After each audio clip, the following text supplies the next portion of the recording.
January 13th, 2006. Buenos Aires, Argentina. An ordinary Friday afternoon in the affluent district of Acassuso. Inside Banco Rio, customers conduct business as usual until it begins. Boom! Four men storm in, armed and aggressive, shouting orders, sending employees and patrons into a panic. "Nobody move," they scream. The bank robbery seems routine, violent, messy, and short-lived. Police surround the building in minutes. The criminals appear trapped. But nothing about this heist is routine. And these men? They are not ordinary criminals. Because this isn't a robbery. It's a performance. A masterstroke of deception, engineering, and psychology. One that will leave law enforcement humiliated and the world in awe. This is the real-life Mission Impossible Vault Heist. At the heart of this audacious plan is a man who doesn't fit the profile of a criminal mastermind. Fernando Araujo, a middle-aged artist, sculptor, and martial arts enthusiast. No criminal record, no history of violence, just an insatiable hunger for adventure and an obsession with the perfect crime. For 2 years, Araujo studies Argentina's banking system, law enforcement procedures, and the very psychology of fear. He dissects historical heists, identifies weaknesses, and constructs a strategy so refined, it's borderline genius. His target?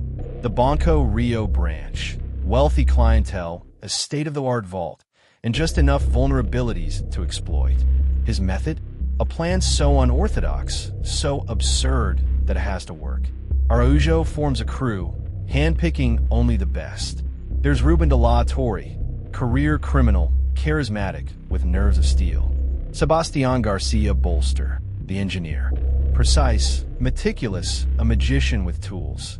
And others, each chosen for their specific skill set. No weak links, no amateurs. The plan is deceptively simple. Step 1. Stage a high-profile hostage situation to draw out every available cop. Step 2. Buy time. Keep the police believing they're negotiating with desperate criminals. Step 3. While attention is focused above, execute a silent escape below. For months, the team works in secret. Araujo scouts the bank, mapping every corridor, counting security cameras, memorizing guard shifts. Bolster crafts a secret escape tunnel, starting from a hidden drain outside the bank, leading directly beneath the vault. They practice their roles, rehearse their lines, and plan for every possible complication. Except for one, a factor no mastermind can fully predict: chaos. Friday, January 13th, the day of reckoning.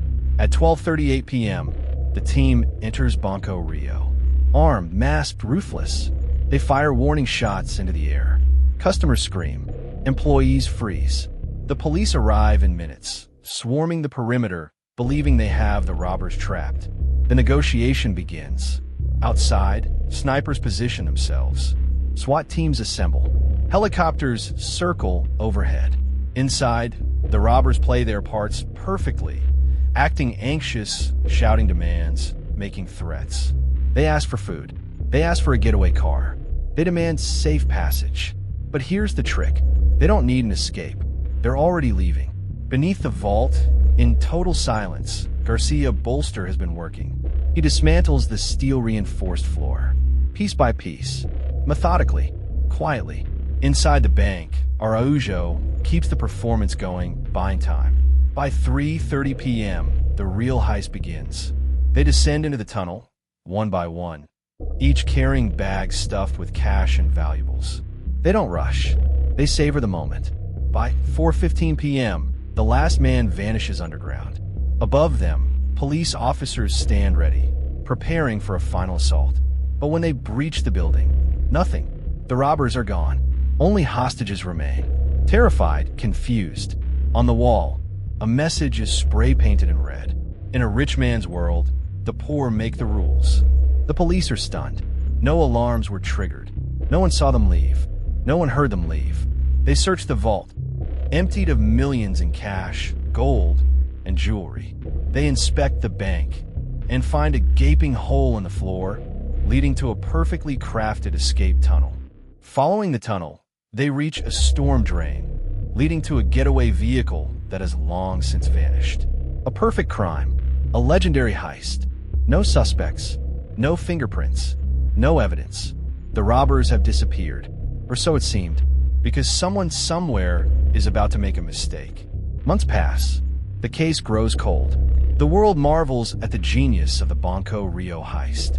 And then, one small, seemingly harmless mistake changes everything. An argument, a slip of the tongue, a single word overheard by the wrong person. And just like that, the perfect crime starts to unravel. A perfect crime, a flawless escape. For months, the men behind the Banco Rio heist are ghosts, vanished without a trace. No evidence, no witnesses, no suspects. Until now, a single mistake, a slip of the tongue, the beginning of the end. Or was it?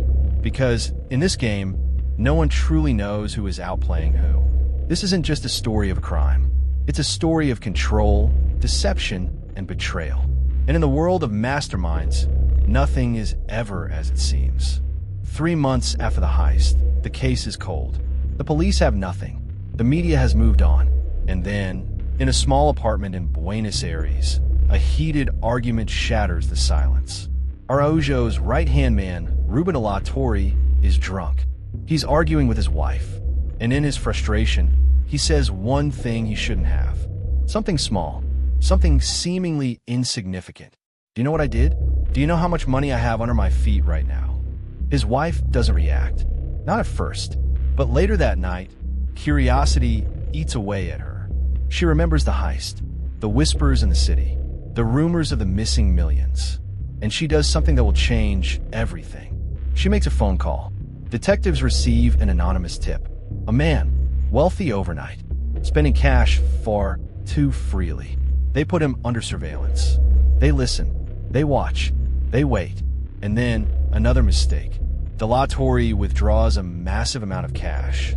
Far too much for someone with no known business. He doesn't realize the bank teller is suspicious. And he certainly doesn't realize the teller alerts the authorities. Within hours, the police have enough to move in. At 3:45 a.m., an elite task force storms his apartment. They find bundles of stolen cash, jewelry, watches traced back to Banco Rio. Alatorre doesn't even resist, because he knows the walls are closing in. The police now have their first man, but they don't just want him. They want the mastermind. They want Fernando Araujo. They interrogate Alatorre for 14 straight hours. He doesn't break, not at first, but then they make an offer. A deal, less time, protection. All he has to do is talk. And eventually, he does. News spreads. Araujo gets the call. His right-hand man has cracked. And now, law enforcement is coming for him. Most men would run, disappear, leave the country. But Araujo, he smiles, because he's been planning for this moment. For months, he knew there was only one way the heist could unravel. He knew Alatorre was the weak link.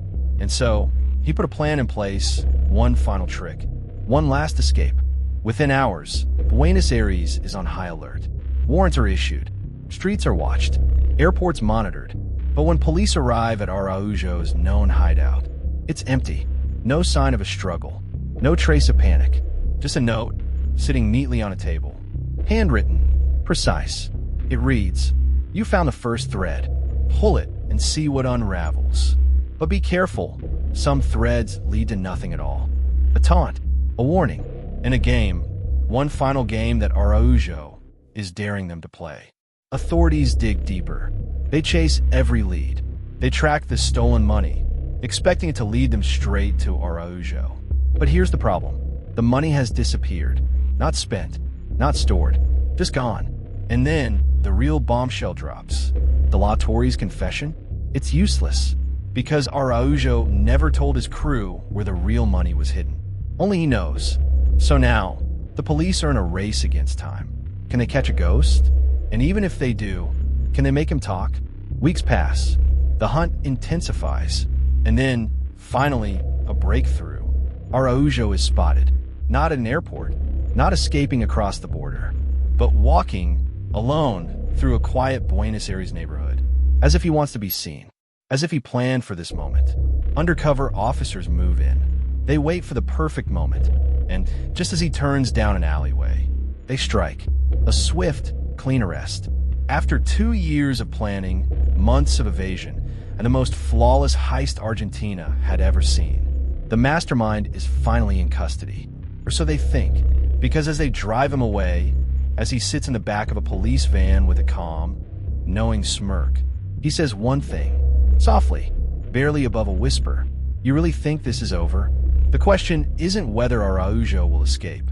The question is whether he was ever caught at all. Because with masterminds like him, the game is never over. The great Fernando Araujo is in handcuffs, captured, trapped, or so they think. Because when you're playing against a mastermind, every move you make has already been accounted for. And in the world of deception, sometimes the best escape is getting caught. Inside the police van, Araujo leans back, calm, unshaken. There's no fear in his eyes, no panic, just amusement. And then he speaks, softly, almost a whisper. You really think this is over? The officers ignore him. They've heard it all before. Every criminal thinks they're untouchable until the steel bars slam shut. But something about Araujo is different. He isn't resisting. He isn't bargaining. He's just waiting. The police van moves through the dimly lit streets of Buenos Aires. A routine transport. Destination, the high-security detention center. But then, the unexpected happens. A blackout. Streetlights flicker once, then cut out entirely. Total darkness. The radio crackles. Static fills the van. And before anyone can react, tires screech. A deafening crash. Impact. The police van slams into a barrier that wasn't there moments before. Everything shifts to chaos. Yelling. Disoriented movement.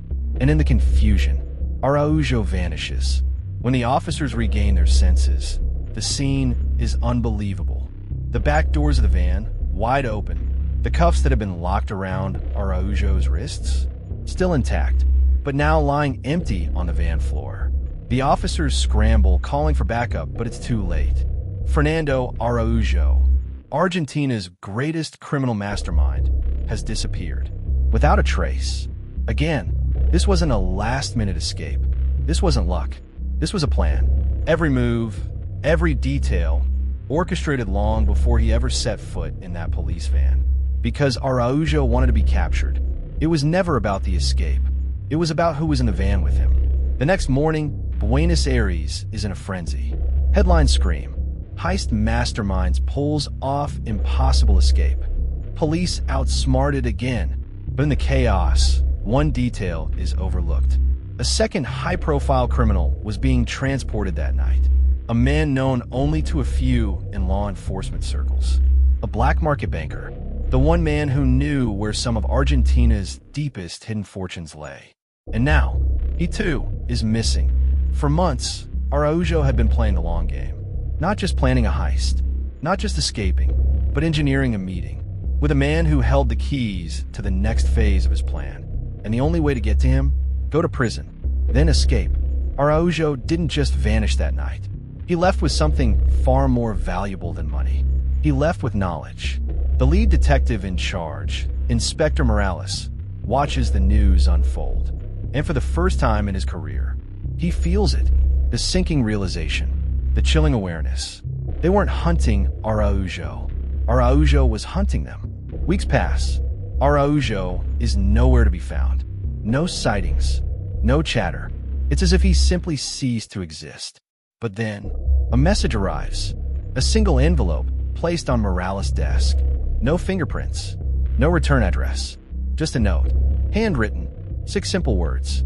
Did you think this was over? And attached to it, a single playing card.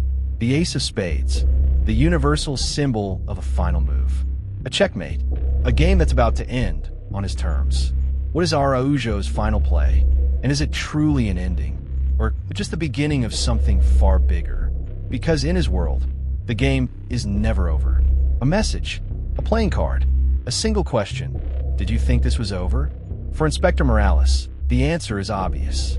No, this was never just a heist, never just an escape. Fernando Araujo was playing a longer game. And now, the final act was about to begin. Morales studies the ace of spades in his hands.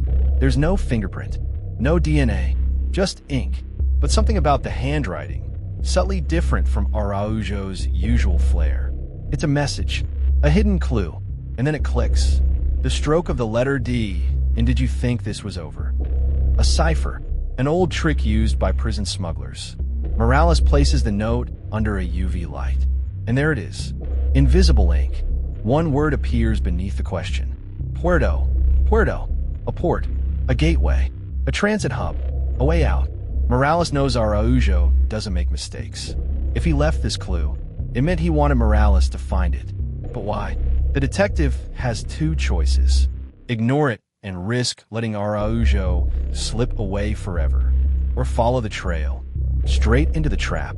Puerto Madero, the heart of Buenos Aires shipping network, a place where fortunes change hands in the dark. Morales arrives with an undercover team. They blend into the night, waiting, watching. Then movement. A figure steps onto the pier. Tall, confident, wearing a hooded jacket. And as the figure turns, Morales' heart skips a beat. It's not Araujo. It's someone worse. Carlos Marquez, the ghost of Argentina's underworld. A financier for criminals, untouchable by the law, and the man Araujo freed during his escape. Marquez steps onto a waiting yacht. Then, Morales spots something else. A second figure, a flash of a familiar face. Araujo, walking freely onto the boat. No disguise, no fear. Because he wants to be seen, Morales doesn't wait. He signals his team. Move in. In seconds, black SUVs swarm the dock. Floodlights pierce the darkness. Guns are drawn. Hands in the air. The officers close in, surrounding the yacht. Araujo smiles, as if he expected this. And then, Marquez speaks. Calm, almost amused. You're making a mistake, Inspector. Morales doesn't flinch. No, the mistake was letting you both breathe free air for this long. But Marquez just shakes his head and slides a document across the table. Morales glances down, and everything changes. Because this isn't a forged passport, not a fake ID. It's an official diplomatic document. Marquez is now a foreign diplomat. Under international law, he is untouchable. Morales turns to Araujo. What have you done? Araujo chuckles. I brokered a deal. The revelation is devastating. Araujo didn't just break Marquez out of custody. He delivered him to a country desperate for his financial expertise. And in return, that country gave him diplomatic protection. He isn't running anymore. He doesn't have to. Morales' gun hand tightens. Legally, he's powerless. But justice? Justice doesn't always follow the rules. The weight of the moment crashes down. Morales has a choice. Follow the law and let them walk. Or break the rules. Right here, right now. In this his way. His fingers twitch over the trigger. The officers look to him for a command. And Araujo, he just stares. Calm, waiting, as if he already knows what Morales will choose. The detective inhales sharply.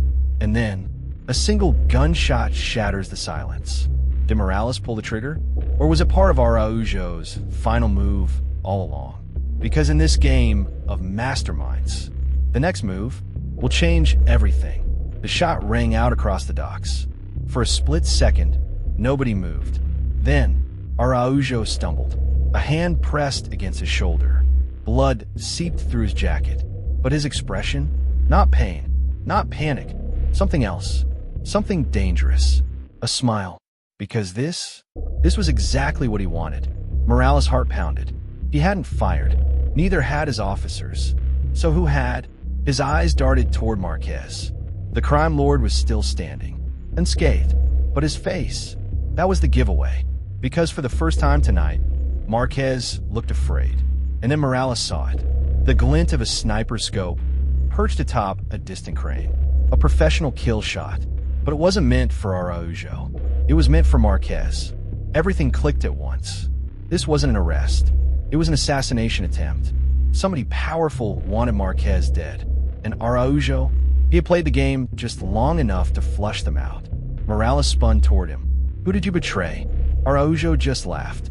Blood dripped down his arm, but his voice was steady. Inspector, I thought you knew by now.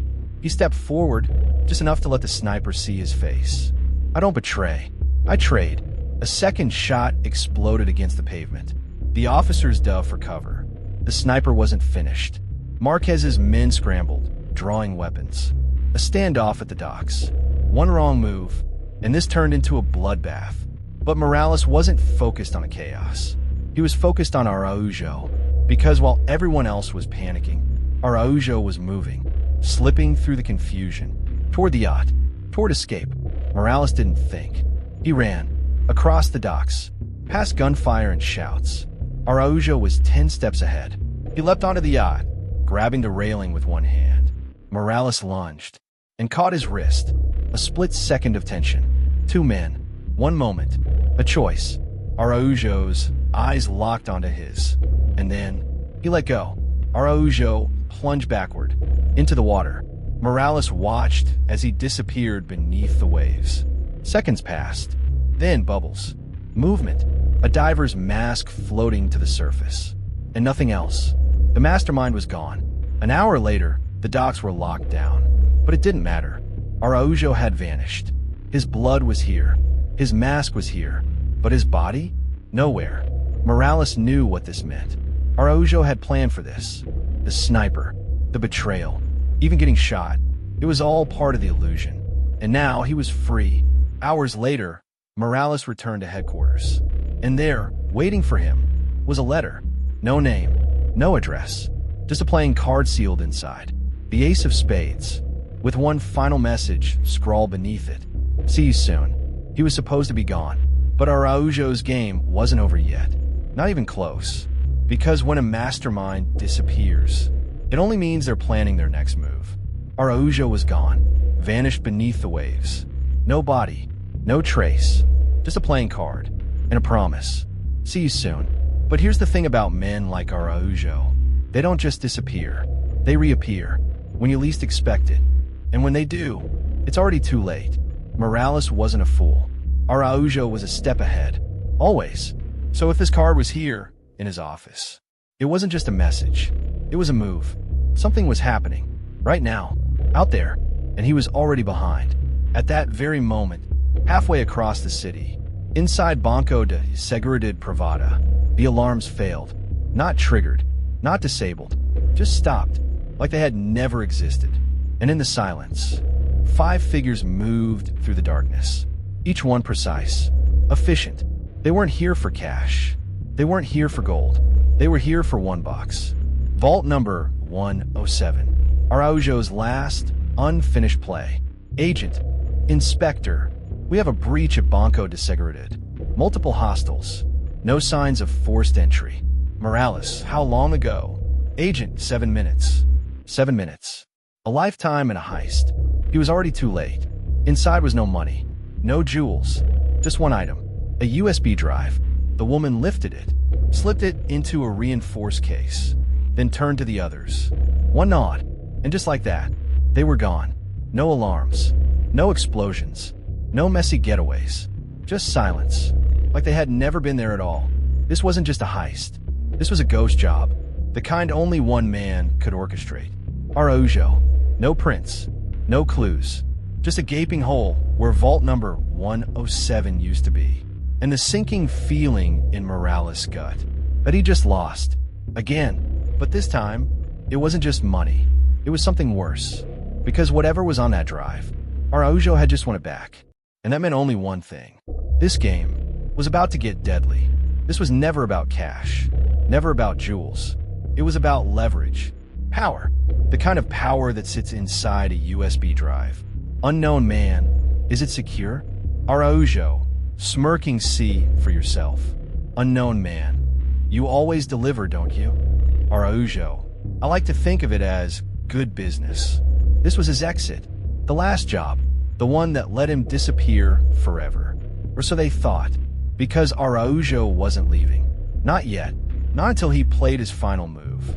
Text message. "You're asking the wrong questions, Inspector." It was never about the money. It was about who wanted it back. Morales, whispering, "Who the hell are you?" Araujo wasn't running. He was setting the board for the final game. And when the pieces fell, only one man would be left standing. A perfect crime isn't just about stealing money. It's about understanding systems and bending them without breaking them. It's about timing, knowing when to strike and when to vanish. And above all, it's about control of people, of perception, of the game itself. Araujo didn't just escape. He executed. And now, as the world searched for him, he was already working on the next move. Morales knew the truth. This wasn't just a heist. It was a game of shadows. And right now, he was chasing a ghost. Araujo had left nothing behind. No fingerprints, no DNA, no weakness. All Morales had was one question. What was really on that USB drive? Because if Araujo risked everything to get it back, it meant only one thing. Someone somewhere was about to lose big. A heist isn't just about taking. It's about knowing what to take. Araujo hadn't just stolen money. He'd stolen leverage. The USB drive contained offshore accounts, blackmail files, secrets of men who ran entire nations, men who thought they were untouchable. Until now, Araujo, it's done. What made Araujo different? He didn't just break laws. He broke patterns. He saw loopholes where others saw barriers. That's what made this heist more than just a crime. It was a masterclass in strategy. And believe it or not, the same principles that made him unstoppable in crime can make you unstoppable in life. Lesson 1. Mastering the game before you play. Araujo never rushed in blind. He studied the system. He knew how banks worked, how security firms operated, how the police thought. And because he understood the game, he could bend the rules in his favor. Want to win in business? In negotiations? In life? Master the system before you make a move. Because the one who knows the most controls the outcome. Lesson 2. Calculated risk-taking. Araujo didn't take stupid risks. Every move was measured. Every risk was calculated. And the key? He never gambled on luck. He gambled on information. The same applies to real success.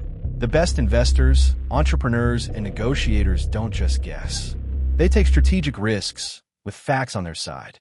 You don't have to rob a bank to win big. You just have to know which bets are worth taking. Lesson 3. Psychological control. The greatest weapon in any heist? It's not a gun, not explosives. It's psychology. Araujo knew how people reacted under stress, how fear clouded judgment, how greed made men blind. And he used it, because the moment you control perception, you control everything. This applies everywhere. In sales, in leadership, in persuasion. Because if you can read people and influence them, you win before the game even begins. Unknown caller. Inspector, we found something. Agent, it's worse than we thought.